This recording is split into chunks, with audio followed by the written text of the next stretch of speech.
Item ಯಾವುದೇ ಇರಲಿ try ಮಾಡಿ ಆಚಿ ಚಿಕನ್ ಮಸಾಲಾ. ಇದು ಪ್ರತಿಯೊಬ್ಬ ಹೆಣ್ಣು ಮಕ್ಕಳು ನೋಡಲೇಬೇಕಾಗಿರುವ ಸ್ಟೋರಿಯನ್ನ ನಿಮ್ಮ ಮುಂದೆ ಇಡ್ತಾ ಇದ್ದೀವಿ. ಪ್ರಮುಖವಾಗಿ ಫಿಟ್ನೆಸ್ ಇಂಪಾರ್ಟೆಂಟು. ಜಿಮ್ಮಿಗೆ ಹೋಗೋಣ ಅಂತ ಹೋಗುವ ಹೆಣ್ಣು ಮಕ್ಕಳು ಸ್ವಲ್ಪ ಹುಷಾರಾಗಿರಿ. ಕಾರಣ ಫಿಟ್ನೆಸ್ ಅನ್ನೋ ಕಾರಣಕ್ಕೆ ಜಿಮ್ಮಿಗೆ ಹೋಗಿರುವಂಥ ಹೆಣ್ಣು ಮಕ್ಕಳ ಪರಿಸ್ಥಿತಿ ಹೆಂಗಿದೆ ಅನ್ನೋದ್ರ ಬಗ್ಗೆ ಡೀಟೇಲ್ಸ್ ಅನ್ನ ನಿಮ್ಮ ಮುಂದೆ ಇಡ್ತಾ ಹೋಗ್ತೀವಿ. ಪ್ರಮುಖವಾಗಿ ಲವ್ ಜಿಹಾದ್ ಪ್ರಕರಣ ಆಗಾಗ ಕೇಳೋದಕ್ಕೆ ಸಿಗುತ್ತೆ. ಬಟ್ ಎಲ್ಲೋ ಒಂದು ಹೆಣ್ಣು ಮಕ್ಕಳಿಗೆ ಲವ್ ಜಿಹಾದ್ ಆಯಿತು ಅನ್ನುವಂಥ ವಿಚಾರಗಳು ಕೇಳ್ತಾ ಇದ್ವಿ. ಈಗ ಬಲ್ಕ್ ಆಗಿ ಬಹುತೇಕ ಹೆಣ್ಣು ಮಕ್ಕಳಿಗೆ ಆ ರೀತಿ ಆಗಿದೆಯಂತೆ. ಅದರಲ್ಲೂ ಜಿಮ್ಮಿಗೆ ಹೋಗೋರು ನೋಡಲೇಬೇಕಾಗಿರುವ ಸ್ಟೋರಿ. ಯಾಕೆ ಫಿಟ್ನೆಸ್ಗಾಗಿ ಜಿಮ್ಮಿಗೆ ಬಂದ್ರೆ ಈತ ಮಾಡಿದ್ದೇನು ಗೊತ್ತಾ? ಜಿಮ್ ಟ್ರೈನರ್ ಯುವತಿಯರು ಮಹಿಳೆಯರೇ ಈತನ ಟಾರ್ಗೆಟ್ ಅಂತೆ. ಜಿಮ್ನಲ್ಲಿ ಭಯಾನಕ ಕೃತ್ಯ ಆಗಿದ್ದು ಯಾಮಾರಿದವರಿಗೆ ಆಗಿರೋದಾದ್ರೂ ಏನು? ಗ್ಯಾರಂಟಿ ನ್ಯೂಸ್ ಬಿಚ್ಚಿಡ್ತಾ ಇದೆ. ಜಿಮ್ ಟ್ರೈನರ್ ಸೆಕ್ಸ್ ದೋಖಾ ಅಂತ. ಇದು ಹೆಣ್ಣು ಮಕ್ಕಳು ಅದಕ್ಕೆ ನೋಡ್ಲೇಬೇಕು ಅನ್ನೋ ಕಾರಣಕ್ಕೆ ಈ ಸ್ಟೋರಿಯನ್ನ ನಿಮ್ಮ ಮುಂದೆ ಇಡ್ತಾ ಇದ್ವಿ. ಸ್ವಲ್ಪ ಹುಷಾರಾಗಿರಿ ಅಂತ. ನಮ್ ಹುಷಾರಲ್ಲಿ ನಾವಿದ್ರೆ ಒಳ್ಳೇದು ಅಂತ. ನೀವು ಫಿಟ್ನೆಸ್ಗಾಗಿ ಜಿಮ್ಮಿಗೆ ಹೋಗ್ತಾರೆ, ಬಟ್ ಜಿಮ್ಮಲ್ಲಿ ಏನಾಯ್ತು ಅನ್ನೋದ್ರ ಬಗ್ಗೆ ನೀವು ನೋಡ್ಬಿಟ್ರೆ ಶಾಕ್ ಆಗಿ ಹೋಗ್ತೀರಿ. ದಾವಣಗೆರೆಯಲ್ಲಿ ನಡೀತಾ ಇದೆಯಂತೆ ಬೆಚ್ಚಿ ಬೀಳೋ ಫಿಟ್ನೆಸ್ ದಂಧೆ. ಇಷ್ಟು ದಿನ ಲವ್ ಜಿಹಾದ್ ಮಾಡ್ತಿದ್ದವರಿಂದ ಫಿಟ್ನೆಸ್ ಜಿಹಾದ್ ಶುರು ಆಗಿದೆಯಂತೆ. ಜಿಮ್ಗೆ ಬರೋ ಯುವತಿಯರು ಮಹಿಳೆಯರೇ ಈತನ ಟಾರ್ಗೆಟ್ ಹಾಕಿದ್ದಾರೆ. ಸರಸ್ವತಿ ನಗರದ ಪವರ್ ಫಿಟ್ನೆಸ್ ನಲ್ಲೇ ಹೆಣ್ಣು ಮಕ್ಕಳ ಮೇಲೆ ಲೈಂಗಿಕ ದೌರ್ಜನ್ಯ ಆಗಿದೆ ಎನ್ನುವಂತ ಆರೋಪ. 10 ರಿಂದ 12 ಹೆಣ್ಣು ಮಕ್ಕಳನ್ನ ಬಳಸಿಕೊಂಡು ಪವರ್ ಫಿಟ್ನೆಸ್ ಮಾಲೀಕ ಮಾಡಿರೋದು ಲೈಂಗಿಕ ದೌರ್ಜನ್ಯ. 10ಕ್ಕೂ ಹೆಚ್ಚು ಜನ ಮದುವೆ ಆದವರು ಯುವತಿಯರ ಮೇಲೆ ಲೈಂಗಿಕ ದೌರ್ಜನ್ಯ ಆಗಿದೆ ಅನ್ನೋದ್ರ ಡೀಟೇಲ್ ಸಿಗ್ತಾ ಇದೆ. ಈ ವೇಳೆ ವಿಡಿಯೋ ಬೇರೆ ಮಾಡ್ತಾನಂತೆ. ಹೆಣ್ಣು ಮಕ್ಕಳ ಬಳಿ ದುಡ್ಡಿಗೆ ಬೇಡಿಕೆ ಬೇರೆ ಇಡ್ತಾನೆ. ಸಂತ್ರಸ್ತರ ವಿಡಿಯೋ ತೋರಿಸಿ ಕರೆದಾಗ ಸೆಕ್ಸ್ಗೆ ಸಪೋರ್ಟ್ ಮಾಡಬೇಕು ಅಂತ ಬೆದರಿಕೆ. ಕಳೆದ 3 ವರ್ಷಗಳಿಂದ gym trainer come owner Ismail ಈ ರೀತಿ ಕೆಲಸ ಮಾಡ್ಕೊಂಡು ಬರ್ತಿದ್ದಾನೆ. ದಾವಣಗೆರೆಯಲ್ಲೇ ಆಗ್ತಾ ಇರೋದು ಫಿಟ್ನೆಸ್ ಜಿಹಾದ್. ಇಷ್ಟು ದಿನಗಳ ಕಾಲ ಪ್ರೀತಿ ಪ್ರೇಮ ನಾಟಕ ಆಡಿ ಈ ಲವ್ ಜಿಹಾದ್ ಮಾಡ್ತಾ ಇದ್ರು ಅನ್ನುವಂತಹ ವಿಚಾರಗಳನ್ನ ಬಹುತೇಕ ಪ್ರಕರಣಗಳಲ್ಲಿ ನೋಡಿದ್ದೀವಿ, ಕೇಳಿದ್ದೀವಿ. ಆದ್ರೆ ಈಗ ಹೊಸ ರೀತಿಯ ಲವ್ ಜಿಹಾದ್ ಶುರುವಾಗಿ ಹೋಗಿದೆಯಾ ಅನ್ನೋದು ಪ್ರಶ್ನೆ ಆಗ್ತಾ ಇದೆ. ಕಾರಣ ಪವರ್ ಫಿಟ್ನೆಸ್ ಮಾಲೀಕ ಇಸ್ಮಾಯಿಲ್ ತಮ್ಮ ಜಿಮ್ಗೆ ಬರುವಂತ ಹೆಣ್ಣು ಮಕ್ಕಳನ್ನ ಟಾರ್ಗೆಟ್ ಮಾಡ್ಕೊಂಡು, ಅವ್ರಿಗೆ ಮದುವೆ ಆಗಿರ್ಲಿ ಬಿಟ್ಟಿರ್ಲಿ ಅಂತ ಹೆಣ್ಣು ಮಕ್ಕಳನ್ನ ಟಾರ್ಗೆಟ್ ಮಾಡಿಕೊಂಡು ಅವ್ರ ಮೇಲೆ ಲೈಂಗಿಕ ದೌರ್ಜನ್ಯ ಎಸ್ಕೋದಲ್ಲದೆ ಅದನ್ನ ವಿಡಿಯೋ ಮಾಡಿಟ್ಕೊಂಡು ದುಡ್ಡಿಗೆ ಡಿಮ್ಯಾಂಡ್ ಇಡೋದು. ಕರೆದಾಗೆಲ್ಲ ಬರಬೇಕು ಅಂತ ಬೆದರಿಕೆ ಬೇರೆ ಹಾಕ್ತಾನಂತೆ. ಅಲ್ಲಿಗೆ ಬೇರೆ ರೀತಿಯ ಜಿಹಾದ್ ಶುರು ಆಗಿದೆಯಾ ರಾಜ್ಯದಲ್ಲಿ ಅನ್ನುವಂಥ ಪ್ರಶ್ನೆ ಈ ಇಡೀ ಪ್ರಕರಣದಿಂದ ನೋಡೋದಕ್ಕೆ ಸಿಗ್ತಾ ಇದೆ.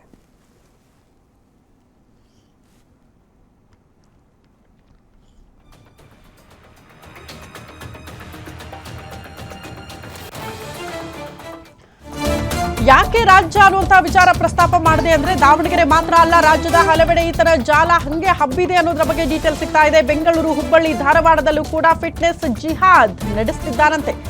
ದಾವಣಗೆರೆ ಮಾತ್ರ ಅಲ್ಲ, ರಾಜ್ಯದ ಬಹುತೇಕ ಜಿಲ್ಲೆಗಳಲ್ಲೂ ಕೂಡ ಈತ ಇದೇ ಕೆಲಸ ಮಾಡ್ಕೊಂಡಿದ್ದಾನೆ. ಫಿಟ್ನೆಸ್ ನೆಪದಲ್ಲಿ ಜಿಹಾದ್ ಮಾಡೋದಕ್ಕೆ ಮುಂದಾಗ್ತಿದ್ದಾನೆ ಅನ್ನುವಂಥ ಗಂಭೀರ ಆರೋಪ ಈತನ ವಿರುದ್ಧ ಕೇಳೋದಕ್ಕೆ ಸಿಗ್ತಾ ಇದೆ. ಬೆಂಗಳೂರು, ಹುಬ್ಬಳ್ಳಿ, ಧಾರವಾಡದಲ್ಲೂ ಕೂಡ ಈ ಫಿಟ್ನೆಸ್ ಜಿಹಾದ್ ಎಗ್ಗಿಲ್ಲದೆ ಈತ ನಡೆಸ್ತಿದ್ದಾನಂತೆ. 3 ಜಿಲ್ಲೆಗಳಲ್ಲಿ ಪವರ್ ಫಿಟ್ನೆಸ್ ನಡೆಸ್ತಿದ್ದಾನೆ ಮಾಲೀಕ ಇಸ್ಮಾಯಿಲ್. ಫಿಟ್ನೆಸ್ಗಾಗಿ ಬರೋ ಹೆಣ್ಣು ಮಕ್ಕಳನ್ನ ಬಳಸಿಕೊಂಡು ಸೆಕ್ಸ್ ದೋಖಾ ಮಾಡೋದೇ ಈತನ ಕೈಯಾಲಿ ಅಂತೆ. ಈಗಾಗಲೇ ಮದುವೆ ಆಗಿರುವ ಜಿಮ್ ಮಾಲೀಕ ಇಸ್ಮಾಯಿಲ್ ಮದುವೆ ಆಗಿದ್ರು ಕೂಡ ಹೊರಗಡೆ ಹೆಣ್ಣು ಮಕ್ಕಳಿಗೆ ಅನ್ಯಾಯ ಮಾಡೋದು ಈತನ ಕೆಲಸ. ತಾನು ಹಿಂದೂ ಅಂತ ಹೇಳಿಕೊಂಡು ಜಿಮ್ ನಡೆಸ್ತಿದ್ದಾನಂತೆ ಇಸ್ಮಾಯಿಲ್.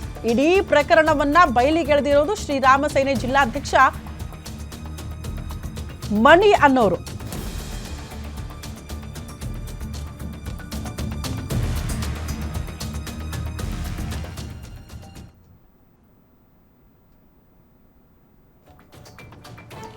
ಈ ಬಗ್ಗೆ ಮತ್ತಷ್ಟು ಡೀಟೇಲ್ಸ್ ಅನ್ನ ಕೊಡ್ತಾ ಹೋಗ್ತಾರೆ ನಮ್ಮ ಪ್ರತಿನಿಧಿ ಮಲ್ಲಿಕಾರ್ಜುನ್ ದೂರವಾಣಿ ಸಂಪರ್ಕದಲ್ಲಿದ್ದಾರೆ. ಮಲ್ಲಿಕಾರ್ಜುನ್, ಈ ಇಸ್ಮಾಯಿಲ್ ಹಿನ್ನೆಲೆ ಏನು? ಹೊಸ ರೀತಿಯ ಜಿಹಾದ್ ನಡೀತಾ ಇದೆಯಾ ರಾಜ್ಯದಲ್ಲಿ ಎನ್ನುವಂತ ಆತಂಕ ಶುರುವಾಗ್ತಾ ಇದೆ ಅಂತ ಇದರಿಂದ? ಖಂಡಿತ ಶ್ರುತಿ, ಯಾಕಂತಂದ್ರೆ ಈ ವ್ಯಕ್ತಿ ಏನಿದ್ದಾರೆ ಇಸ್ಮಾಯಿಲ್ ಅಂತಂದ್ರೆ ಅದೇ ಸರಸ್ವತಿ ನಗರದಲ್ಲಿ ವಾಸ ಮಾಡ್ತಕ್ಕಂಥದ್ದು. ಮತ್ತೆ ಈತನ ಪ್ರಮುಖವಾಗಿ ವಿಚಾರಗಳು ಏನಂತಂದ್ರೆ ತಾನೊಬ್ಬ ಹಿಂದೂ ಅಂತ ಹೇಳ್ಕೊಂಡ್ಬಿಟ್ಟು ಒಂದು ಫಿಟ್ನೆಸ್ ಅಂದ್ರೆ ಪವರ್ ಫಿಟ್ನೆಸ್ ಜಿಮ್ ಅನ್ನ ತೆರೆದಿರ್ತಕ್ಕಂಥದ್ದು. ಇಲ್ಲಿ ಬಹುತೇಕ ಸರಸ್ವತಿ ನಗರದಲ್ಲಿ ಬರ್ತಕ್ಕಂಥ ಎಲ್ಲ ಮಹಿಳೆಯರು ಏನಿದ್ದಾರೆ ಅಫಿಷಿಯಲ್ ಇರ್ತಕ್ಕಂಥ ಮಹಿಳೆಯರು, ಅಂದ್ರೆ ಇಲ್ಲಿ ಬಂದಂತ ಅಫಿಷಿಯಲ್ ಮಹಿಳೆಯರನ್ನು ಕೂಡ ಟಾರ್ಗೆಟ್ ಮಾಡ್ತಾ ಇದ್ದ. ಕಾರಣ ಇಷ್ಟೇನೆ, ಒಂದು ಕೋಮಿನ ಮಹಿಳೆಯರನ್ನ ಟಾರ್ಗೆಟ್ ಮಾಡ್ಕೊಂಡ್ಬಿಟ್ಟು ಒಂದು ಮುಂಚಿತವಾಗಿ ಏನ್ ನಡೀತಾ ಇತ್ತು ಒಂದು ಲವ್ ಜಿಹಾದ್ ಅನ್ನುವಂಥದ್ದು. ಸೊ ಅದೇ ರೀತಿಯಾಗಿ ಒಂದು ಫಿಟ್ನೆಸ್ ಲವ್ ಜಿಹಾದ್ ಅನ್ನೋ ರೀತಿಯಲ್ಲಿ ಒಂದು ಕೆಲಸವನ್ನ ಕೈಯಲ್ಲಿ ದಾಖಲೆಯನ್ನ ಮಾಡ್ಕೊಳ್ತಾ ಇದ್ದ. ಅಂದ್ರೆ ಕಳೆದ 3 ವರ್ಷದಿಂದ ಕೂಡ ಈತ ಜಿಮ್ ನಡ್ಸ್ಕೊಂಡು ಬರ್ತಾ ಇದ್ದಾನೆ.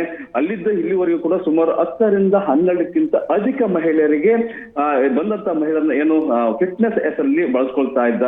ಅಂದ್ರೆ ಅದು ಬಳಸ್ಕೊಂಡ ನಂತರದಲ್ಲಿ ಅದನ್ನ ವಿಡಿಯೋ ಮಾಡಿ ಆ ಒಂದು ಮಹಿಳೆಯರಿಗೆ ಬೆದರಿಕೆ ಹಾಕುವಂತ ಒಂದು ಕೆಲಸವನ್ನ ಮಾಡ್ತಾ ಇದ್ದ. ಅಂದ್ರೆ ಒಂದು ಹಣಕ್ಕಾಗಿ ಬೇಡಿಕೆ ಹೇಳ್ತಕ್ಕಂಥದ್ದು 5ರಿಂದ 10 ಲಕ್ಷ 15 ಲಕ್ಷ ಈ ತರದಲ್ಲಿ, ಅಂದ್ರೆ ಅವರೊಂದು ಆರ್ಥಿಕ ಸಾಮರ್ಥ್ಯದ ಅನುಗುಣವಾಗಿ ಅವ್ರನ್ನ ಪರಿಚಯ ಮಾಡ್ಕೊಂಡು ಅವ್ರ ಜೊತೆಗೆ ಏನು ಹೊಂದಾಣಿಕೆ ಮಾಡ್ಕೊಳ್ಳೋದ್ರ ಜೊತೆಗೆ ಮತ್ತೆ ಅವ್ರ ಈತ ಏನ್ ಕರೆದಾಗೆಲ್ಲ ಕೂಡ ಆ ಮಹಿಳೆ ಬರ್ಬೇಕು ಅನ್ನುವಂಥದ್ದು. ಒಂದು ಹಣಕ್ಕಾಗಿ ಬೇಡಿಕೆ ಇಟ್ರೆ ಮತ್ತೊಂದು ಕಡೆಗೆ ಈತ ಏನು ತುಂಬಾ ತನ್ನ ಲಾಲಾಸ್ಯವನ್ನ ತೀರ್ಸ್ಕೊಳ್ಳಿಕ್ಕೆ ಈತ ಮಹಿಳೆಯರನ್ನ ಬಳಸ್ಕೊಳ್ತಾ ಇದ್ದ.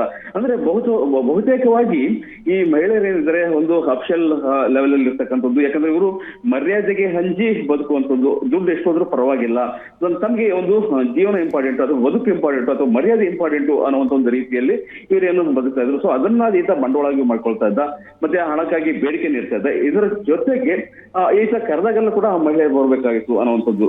ಸೊ ಈ ಒಂದು ಹಿನ್ನೆಲೆಯಲ್ಲಿ ಹಲವು ಬಾರಿ ಕೂಡ ಮಾನಸಿಕವಾಗಿ ಮತ್ತೆ ದೈಹಿಕವಾಗಿ ಹಿಂಸೆ ಅನುಭವಿಸಿರ್ತಕ್ಕಂಥ ಕೆಲವು ಮಹಿಳೆಯರು ಒಂದ್ ಕಡೆಗೆ ಮನೆಯಲ್ಲೂ ಕೂಡ ಹೇಳಕ್ಕಾಗ್ದೇನೆ, ಒಂದ್ ಕಡೆಗೆ ಈತನ ಒಂದು ಉಪಟಳವನ್ನು ಕೂಡ ತಡ್ಕೊಳಕ್ಕಾಗ್ದೇನೆ ಒಂದು ಅತಂತ್ರ ಸ್ಥಿತಿಯಲ್ಲಿ ಇವರು ಬದುಕ್ತಾ ಇದ್ರು. ಸೊ ಇದಾದ ನಂತರದಲ್ಲಿ ಅಂದ್ರೆ ಕಳೆದ ನಿನ್ನೆಷ್ಟೇ ಏನು ಶ್ರೀರಾಮ ಸೇನೆಯ ಮುಖಂಡ ಆಗಿರ್ತಕ್ಕಂತಹ ಮನೀಶ್ ಸರ್ಕಾರ್ ಅವರಿಗೆ ಒಂದು ಮಾಹಿತಿಯನ್ನು ತಿಳಿಸಿರ್ತಕ್ಕಂಥದ್ದು. ತಮಗೆ ಈ ತರದೊಂದು ನಮ್ಗೆ ಪ್ರಾಬ್ಲಮ್ ಆಗ್ತಾ ಇದೆ, ಈ ತರ ಒಂದು ಕೆಲಸವನ್ನು ಮಾಡ್ತಾನೆ. ಮತ್ತೆ ಈ ಮುಂಚಿತವಾಗಿ ಈತ ಇಸ್ಮಾಯಿಲ್ ಅಂತ ಏನಿದ್ದಾನೆ, ತಾನೊಬ್ಬ ಹಿಂದೂ ಅಂತ ಏನು ಪರಿಚಯ ಮಾಡ್ಕೊಳ್ತಾ ಇದ್ದ, ಮತ್ತೆ ಸಲಿಗೆಯನ್ನೇ ಬಳಸ್ತಾ ಇದ್ದ.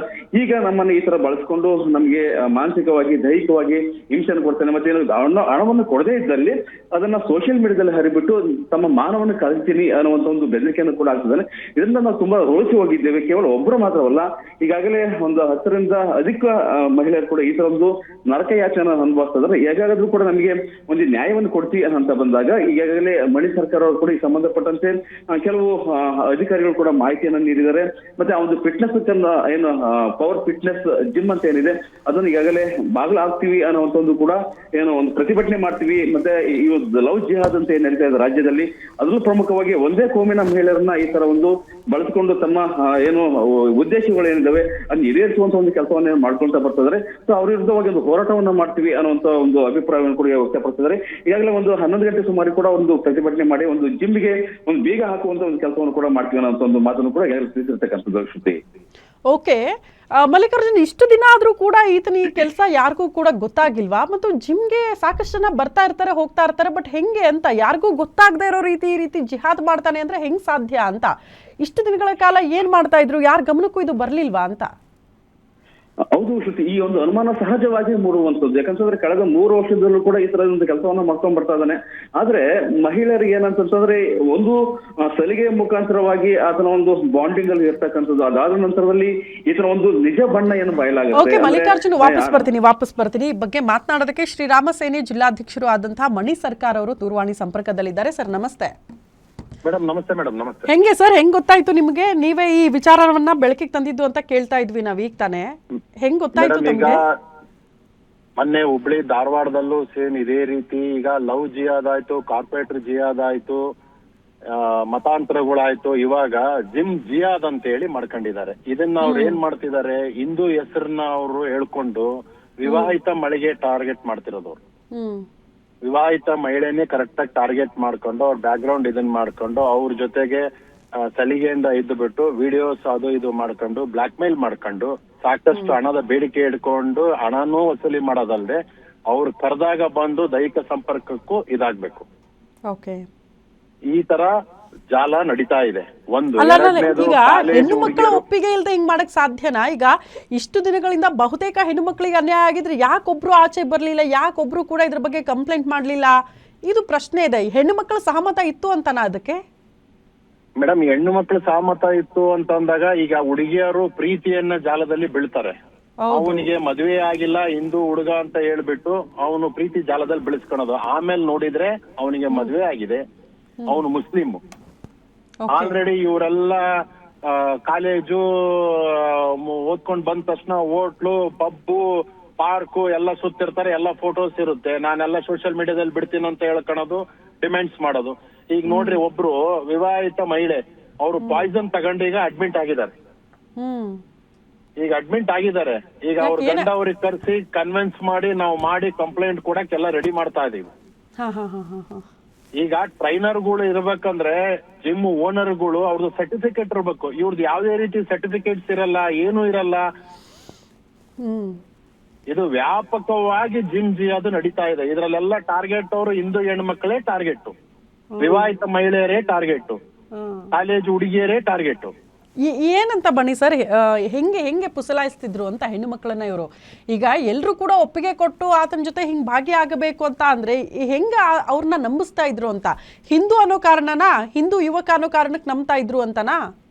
ಮೇಡಮ್, ಈಗ ಒಬ್ರು ಹಿಂದೂ ಹುಡುಗ ಇದ್ದು ಒಂದು ಹಿಂದೂ ಹುಡುಗಿಗೆ ಪ್ರೀತಿ ಮಾಡೋದ್ರ ಬಗ್ಗೆ ನಮಗೆ ಯಾವುದೇ ರೀತಿ ಇದು ಇಲ್ಲ. ಎಲ್ಲರೂ ಪ್ರೀತಿ ಮಾಡಬೇಕು, ಪ್ರೀತಿ ಮಾಡ್ಲಿ. ಪ್ರೀತಿ ಮಾಡೋದನ್ನ ಇವ್ರು ಏನ್ ಮಾಡ್ತಾರೆ, ಇಸ್ಮಾಯಿಲ್ ಇವನ್ ಹೆಸರು, ಇವನ್ ಆಕಾಶ್ ಅಂತ ಹೆಸರು ಹೇಳೋದು, ನನಗೆ ಮದ್ವೆ ಆಗಿಲ್ಲ ಅಂತ ಹೇಳೋದು, ಟ್ರೈನಿಂಗ್ ಮಾಡಿ ರೆಡಿ ಮಾಡ್ತೀನಿ ಇದನ್ ಮಾಡ್ತೀನಿ ಅಂತ ಹೇಳಿ ಅವ್ರ ಪ್ರೀತಿ ಹುಟ್ಟಿ ಎಲ್ಲ ಆಗಿ ಅವ್ರದ್ದು ಸೆಕ್ಸುವಲಿ ಎಲ್ಲ ನಡೆದ ಮೇಲೆ ಆಮೇಲೆ ಅವ್ರ ಬಣ್ಣ ಬಯಲಾಗುತ್ತೆ. ಇವನು ಮುಸ್ಲಿಮು, ಮದ್ವೆ ಆಗಿದೆ, ಫೋಟೋಸ್ ವಿಡಿಯೋಸ್ ಇಟ್ಕೊಳೋದು, ಬ್ಲಾಕ್ ಮೇಲ್ ಮಾಡೋದು. ನಮ್ ಗಮನಕ್ಕೊಂದು ತರ್ತಾ ಇದೀನಿ, ಜಿಮ್ ಒಳಗೆ ಇಂಟರ್ ಕೋರ್ಸ್ ಆಗಿದೆ 3-4 ಜನ ಮಹಿಳೆಯರ ಜೊತೆಗೆ. ಅದ್ರ ಫೋಟೋಸ್ ವಿಡಿಯೋಸ್ ಎಲ್ಲಾ ನಮ್ಮ ಹತ್ರ ಇದೆ. ಅದನ್ನ ನಾವು ಈಗ 10:00ವರೆಗೆ ಜಿಮ್ ಮುಂದೆ ಪ್ರತಿಭಟನೆ ಮಾಡ್ತಾ ಇದೀವಿ. ಅದ್ರ ಸಲುವಾಗಿ ಜಿಮ್ ನ ನಾವು ಕ್ಲೋಸ್ ಮಾಡಿದೀವಿ, ಯಾವ್ದೇ ಕಾರಣಕ್ಕೂ ಓಪನ್ ಮಾಡಕ್ ಬಿಡಲ್ಲ. ದಾವಣಗೆರೆ ಜಿಲ್ಲೆಯಲ್ಲೆಲ್ಲ ಕರ್ನಾಟಕದಲ್ಲಿ ಎಲ್ಲಾ ಮುಸ್ಲಿಂ ಟ್ರೈನರ್ಗಳನ್ನ ಬ್ಯಾನ್ ಮಾಡ್ಬೇಕಂತೇಳಿ ಶ್ರೀರಾಮ್ ಸೇನೆಯಿಂದ ಅಭಿಯಾನ ಹಮ್ಮಿಕೊಂಡಿದೀವಿ. ಅಲ್ಲ ಮಣಿ ಸರ್, ಹಂಗಾಗುತ್ತೆ ಅಂತ ಒಬ್ರು ಯಾರು ಹಿಂಗ್ ಕೆಲಸ ಮಾಡಿದ್ರು ಅಂದ್ರೆ ನೀವು ಬೇರೆಯವ್ರು ಯಾರು ಕೂಡ ಜಿಮ್ ನಡ್ಸಕ್ಕೆ ಬಿಡಲ್ಲ, ಯಾರು ಕೂಡ ಜಿಮ್ ಟ್ರೈನರ್ಗಳೇ ಮುಸ್ಲಿಂ ಆಗಿರಬಾರ್ದು ಅಂದ್ರೆ ಅದನ್ನ ಹೆಂಗ್ ಒಪ್ಕೊಳ್ತಾರೆ ಅಂತ? ಇದ್ರದ್ದು ಜವಾಬ್ದಾರಿ ಯಾರು? ಅಲ್ಲ ಕರೆಕ್ಟ್, ಇದನ್ನ ಪ್ರಶ್ನೆ ಮಾಡ್ಬೇಕು ನೀವು. ಪ್ರಶ್ನೆ ಮಾಡಿ ತಪ್ಪಲ್ಲ, ಈಗ ಆಗಿರೋದ್ರ ಬಗ್ಗೆ ಧ್ವನಿ ಎತ್ತಿದ್ರ ಬಗ್ಗೆ ತಪ್ಪಲ್ಲ. ನಮಗೆ ಮಾತಾಡಕ್ ಅವಕಾಶ ಕೊಡಿ. ಮಾತಾಡಿ ಮಣಿ ಸರ್. ಈಗ ಅವರು ಪಾಯ್ಸನ್ ತಗೊಂಡು ಸತ್ತು ಹೋದ್ರ ಅವ್ರದ್ದು ಮನೆ ಫ್ಯಾಮಿಲಿದು ಗತಿ ಏನು? ಈಗ ಮೊನ್ನೆ ಧಾರವಾಡದಲ್ಲಾಯ್ತು, ಹುಬ್ಳಿಯಲ್ಲಾಯ್ತು, ಬೆಂಗಳೂರಲ್ಲಾಯ್ತು, ಜಿಮ್ ಡೇ. ಇವ್ರು ಎಚ್ಚರಿಸ್ಕೋಬೇಕು. ಜಿಮ್ ಓನರ್ಗಳು ನಂಬರ್ಗಳು ಶೇರ್ ಮಾಡ್ಲಿಲ್ದಂಗೆ ಮುಂದೆ ರಿಸೆಪ್ಷನಿಸ್ಟ್ ಇರ್ತಾರೆ, ಅವ್ರ ಕೊಟ್ಬಿಟ್ಟು ಅವ್ರ ಕಾಂಟ್ಯಾಕ್ಟ್ ಅಲ್ಲಿ ಇರ್ಬೇಕು. ಆಮೇಲೆ ಸರ್ಟಿಫಿಕೇಟ್ ಇರ್ಬೇಕು. ಎಲ್ಲಿದೆ ಸರ್ಟಿಫಿಕೇಟ್? ಎಲ್ಲಿದೆ? 4 ದಿನ ಜಿಮ್ ಮಾಡ್ತಾರ ಅವರು, ಸ್ವಲ್ಪ ಮೈ ಬಂದ್ಬಿಡ್ತದೆ, 5 ದಿನ ಟ್ರೈನರ್, ಅವರೇ ಟ್ರೈನರು. ಈಗ ಅವ್ರ ಫ್ಯಾಮಿಲಿ ಪರಿಸ್ಥಿತಿ ಹೇಳ್ರಿ.